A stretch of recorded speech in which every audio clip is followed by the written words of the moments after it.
All right, so I have a deep dark secret, and this is it. I love chips.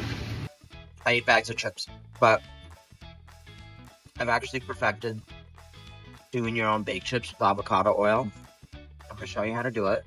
More importantly, I'm going to give you the stats that will blow your mind and make you go, yeah. Oh, they're so crispy. Listen,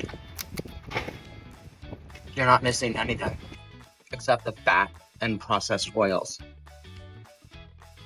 Just cut your chips into 6 portions, then you're gonna just drop them on the sheet tray. I spray them with this super fun atomizer. I'll tell you more about it later, with some avocado oil. Bake at 350, like 10 minutes. I might flip sides, finish with sea salt. You're good to go. Look at these numbers, so much less fat and calories. Amazing.